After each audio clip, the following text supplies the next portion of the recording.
Hey guys, ABC Matt here again.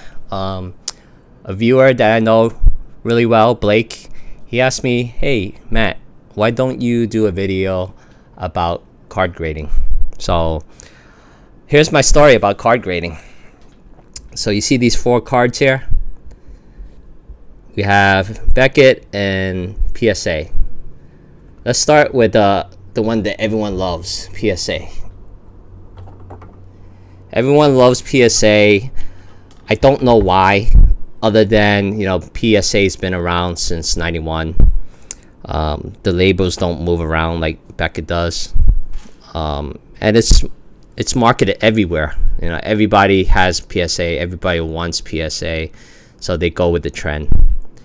Right? These are PSA. Now, if you look at these two cards, other than it being chrome and paper, I can't tell the difference between a 9 and a 10. They look exactly the same.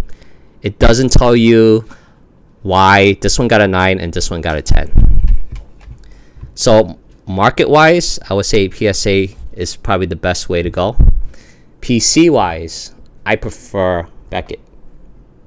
Because Beckett, if you could get a black 10 pristine, it looks sexy. But the unfortunate thing is they go 0.5 scale too. So, like this Mike Trout, you can see it as a 9.5, 9.5, 10, and 10. But at least unlike PSA, like if you don't pay extra for it, this gives you the subgrade. This tells you why you got a 9.5. It tells you, okay, it didn't get a 10 because of the centering and corners. But again, I can't tell the difference between why this got 10s all around and this one was short by 0.5s on the corners and centering. So, but PC wise, I like these better. I mean, the slabs are thicker, but market value wise, I would say PSA. Now, there's also new ones in the ball game now. They're CSG, HGA, and all those products. For those, I would say, they're new to the game, so their prices are cheaper. Now, would they make a game changer in the market that PSA ruled all this time? Probably not. I would say PSA will go first, and then Beckett, and then there will be third tier. But the prices are better. Like right now, PSA is just taking advantage of how, the market's so good for them, and they just increase the prices, and it's not fair because right now they put a halt on like middle tier cards that you want to do, so now you got to pay premium, and they don't even deliver it on time. So like you pay premium price, and then you have to wait and wait and wait, and then by the time you wait, there's probably not a market value for that card anymore. So PSA has to do something about that. I don't blame them for increasing the prices because of the demand is hot right now. But I partly blame products like Super Break and people who flip cards quite a bit, because they'll take the same base card like this Jason Dominguez, and they'll have like 10,000s of them, and they'll submit it to PSA. So of course they're going to be backlogged because you got so many people submitting thousands of these regular base cards for them to grade. So because the demand is hot, because they have so many cards to grade, of course they're going to raise the prices, right? So I feel like Beckett's going down the same road. Beckett, they're going to have people want to grade. There might be overflow from PSA, so they go to Beckett. And then Beckett's going to get overflowed. And then they're going to raise their prices even more. So it's going to go a waterfall effect.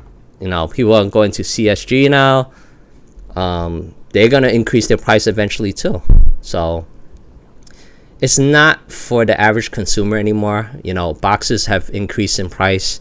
Cards have been increasing in price. And then grading's been increasing in price. So it's very hard for an average consumer to actually buy them and grade them. I feel bad for the people who wants to, take a card and they want to just say, I'm not here to sell it. I'm here to just grade it and keep it slab for myself. They can't do it unless they pay high prices and then wait a ton for it to come back to them. And then there's always a chance that, the case would crack too. So it's so many variables to it, and then you also have to worry about the counterfeiters for like PSA, like people, you could buy these empty cases on eBay, and then you could put on your own printed out label on it. The way you could check on that is that the cases they don't have this PSA right on the lower right hand corner. Then you know that it's not a true PSA. But also, you could look up the serial number and then make sure that it's authentic. So those are the things you could tell from the fakes. So all in all, I don't like the prices that the card grading companies are doing. I'm hoping that with more competition, and if people go back to raw cards, the price would go down a little bit more. But until then, I would say think twice before you grade. If you're gonna if you're gonna have a card that you want graded, go with CSG since it's cheaper. If you dare to try to sell it, then of course PSA, but you gotta be wary of how much you're spending for PSA. It might be a dramatic difference of your profits if you have to spend so much money. So that's my rant about grading. I don't like the idea that you have a lot of base cards being graded and then it's increasing the price, increasing demand, causing delays and everything. But it's up to you how you want to go with it. All right, so that's my story, and I'm sticking to it. Thanks. ABC out.